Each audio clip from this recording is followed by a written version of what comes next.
Alors, la raison d'être de Columbus, c'est aider les individus, les organisations et les écosystèmes à révéler ce qu'ils ont à apporter au monde.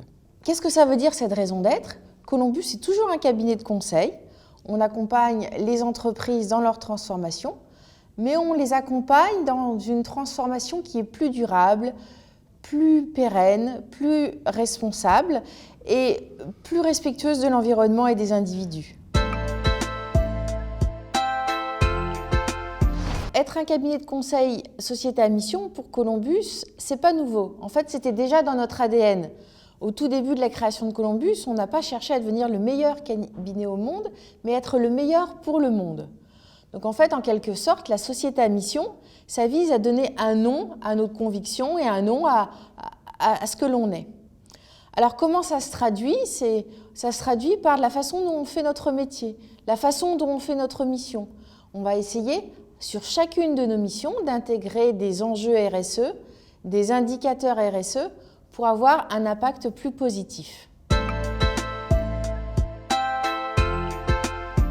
Devenir société à mission, c'était un engagement important pour Columbus, parce que même si ce côté militant, il est dans l'ADN de chaque consultant, il le vit, c'était pas très bien organisé.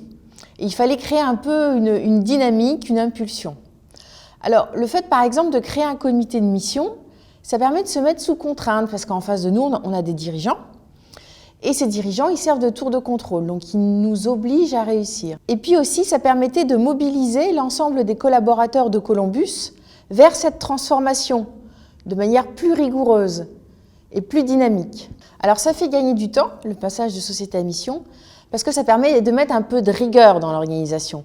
C'est-à-dire qu'avant, l'ensemble des consultants, ils vivaient de manière inconsciente le militantisme de Columbus. Et maintenant, le fait de travailler sur des méthodes, de travailler sur une nouvelle façon de faire leur métier, ça leur permet de conscientiser ces valeurs de Columbus et ces engagements.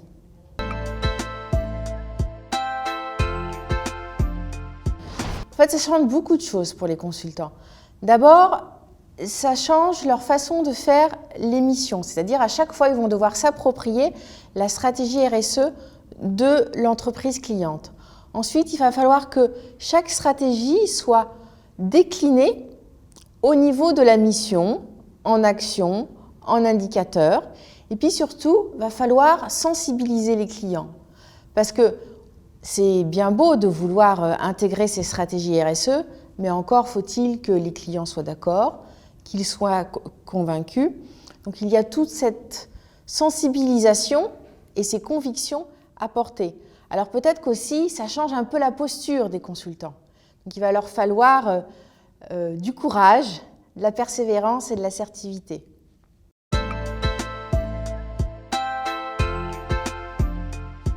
Les critères de sélection pour constituer ce comité de mission, c'était d'abord, on voulait avoir l'ensemble de nos parties prenantes. Donc on a pris un client, un prestataire qui travaillait pour nous, on a pris des dirigeants, des collaborateurs, des salariés de Columbus, et puis on a essayé d'ouvrir pour que ça soit plus pluriel, plus riche, et donc on a pris aussi un professeur d'université et un autre associé d'un cabinet avec lequel on a un partenariat. Et puis aussi, on voulait des gens, des hommes et des femmes qui ont une culture de l'humain, qui ont une sensibilité environnementale et une culture financière. Donc en fait, c'est l'ensemble de ces caractéristiques qui nous a fait choisir les membres du comité de mission.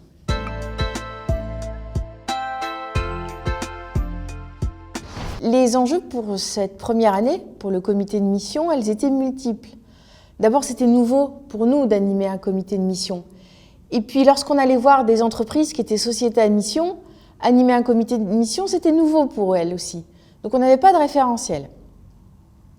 Le deuxième enjeu, c'était d'onboarder les membres du comité de mission, pour les familiariser avec le métier du conseil, la stratégie de Columbus, pour leur donner l'ensemble des informations pour qu'ils soient en capacité de nous challenger. Le comité de mission nous a aidés à construire notre feuille de route de transformation autour de 5 axes. Le premier, c'est de la façon dont on fait nos missions. Le second, quelle formation doit-on donner demain à nos consultants? Le troisième, c'est le référentiel de compétences. Quelles compétences doit-il avoir demain?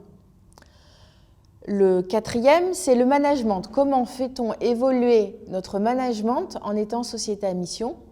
Et enfin, c'est le recrutement.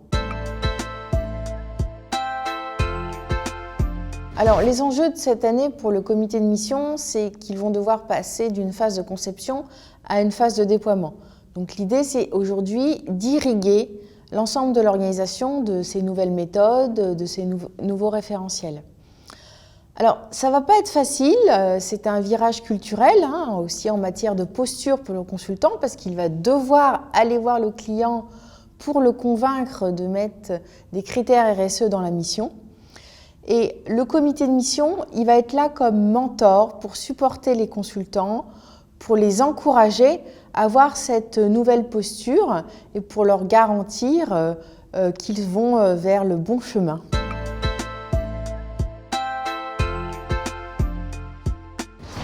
Alors, le comité de mission a permis différentes avancées assez nombreuses. Je vais peut-être vous en citer une ou deux à titre d'illustration. La première, c'est qu'ils nous ont demandé d'être plus audacieux. Plus audacieux, c'est intégrer dans l'ensemble de nos process cette démarche RSE. Une deuxième illustration, par exemple sur la formation. Ils nous ont permis d'aller plus loin. D'abord, il faut non seulement former sur notre métier du conseil, il faut aussi former sur nos nouvelles méthodes de projet sur les missions, mais aussi il faut former nos consultants à être citoyens. Être citoyens en les formant sur comment diminuer l'empreinte carbone, sur la fresque du climat. Si on n'avait pas eu de comité de mission, je pense qu'on aurait été moins audacieux, on aurait été moins rapide et on se serait un peu démoralisé. On aurait peut-être limité l'ambition, c'est-à-dire qu'au début du comité de mission, ce qui était délicat, c'est de faire non seulement adhérer les membres du comité de mission, mais faire adhérer tout le cabinet. Donc au début, l'ambition était très petite. Et petit à petit, avec le comité de mission, l'ambition est montée. Donc ça, je pense que c'est vraiment grâce à ce comité de mission que, contrairement à ce qu'on aurait pu voir dans beaucoup de projets de transformation, on commence avec une forte ambition et puis on commence à faire des deuils et l'ambition diminue.